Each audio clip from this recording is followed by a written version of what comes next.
Le moment où tu t'es dit, ok, là je vais mourir. J'étais en train de rentrer chez mes parents pour le week-end, c'était juste avant Noël. Mon pote devait faire la route avec moi, mais il a annulé à la dernière minute. Du coup, 6 heures de trajet tout seul. Rien de bien méchant, j'avais déjà fait pire. Il devait être autour de 22 heures quand je suis arrivé dans une zone paumée. Que des arbres, des collines, pas un lampadaire, presque pas de voiture. Ma playlist venait de se finir quand mon voyant d'essence s'est allumé. Je regarde le GPS. Prochaine station à 12 km. Une vieille station de campagne, avec juste 2 pompes. Quand j'arrive, le lieu fait flipper. Une lumière qui clignote au-dessus des pompes. Une petite boutique avec une vieille enseigne ouverte, qui clignote aussi. Pas une voiture à l'horizon. Je descends, je commence à faire le plein, en essayant de pas trop penser aux films d'horreur qui commencent tous comme ça. Et là, un vieux van blanc tout rouillé entre au ralenti. Il se gare juste devant la machine à glaçons, plein phare dirigé vers moi. 2 types à l'intérieur. Ils sortent pas. Ils coupent même pas le moteur. Juste, ils regardent. Je baisse la tête. J'essaie de faire comme si j'avais rien vu, mais mon cœur s'emballe. Je finis, je remets le pistolet et je saute dans ma voiture. Je verrouille direct les portes. J'essaie de démarrer. Rien. Juste un clac-clac. Sérieux? Ma voiture n'a jamais fait ça. Je recommence. Toujours rien. Je prends mon téléphone, j'appelle mon père, la voix tremblante. Il me dit de réessayer dans quelques minutes, que ça peut être le froid ou un faux contact. Il propose de chercher une dépanneuse, mais mon téléphone est à 12%. Je jette un œil dehors. Le van a bougé. Il est maintenant garé pile à la sortie, comme s'il bloquait le chemin. Le conducteur descend. Un gars grand, costaud, casquette sale sur la tête. Je regarde la boutique. C'est mon seul espoir. Je prends mon téléphone, mes clés, inspire à fond et je cours vers la porte. En traversant, j'entends « T'as un souci de voiture ?» Rien que sa voix me file la chair de poule.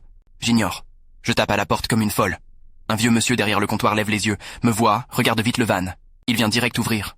« Entre vite !» qu'il me dit, en refermant la porte derrière moi. « Merci. » Je souffle, à bout. Il hoche la tête, toujours en regardant le van. Ces 2 types traînent dans le coin depuis plusieurs soirs. Hier, le gendarme est venu me demander si je les avais vus. Ils correspondent au signalement de gars qui s'en prennent aux automobilistes dans cette zone. Je sens mon estomac se tordre.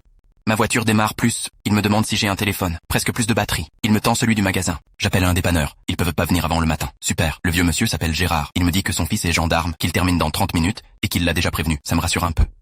Je m'assois derrière le comptoir pendant que Gérard range ses paquets de clopes. On garde tous les deux un œil sur le van, toujours moteur allumé.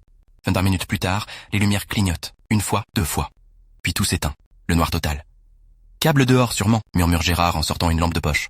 Mais sa voix disait autre chose, puis on entend un bruit de verre brisé à l'arrière. Gérard me tire d'un coup derrière le comptoir. Il chope une batte de baseball et me la donne. Puis il prend un fusil. Bouge pas, qu'il souffle. J'étais pétrifié. Mes mains tremblaient trop pour tenir la batte correctement. Des pas craquent sur les morceaux de verre. Des chuchotements, au moins 2 voix. Un faisceau de lampes passe au-dessus de nous. Je retiens mon souffle. D'un coup, des phares puissants inondent le magasin. Des voitures arrivent à fond, gyrophares allumés. Un des gars court vers l'arrière. Par réflexe, je lève la batte et lui tape dans le genou. Il tombe en hurlant. 2 secondes plus tard, le magasin est rempli de gendarmes. Le fils de Gérard avait prévenu tout le monde en chemin. Le flic qui m'a posé des questions m'a expliqué qu'il cherchait ces mecs depuis un moment. 3 meurtres. Plusieurs agressions. Il visait des jeunes. Surtout les filles seules sur la route. J'ai jamais été aussi proche de la fin.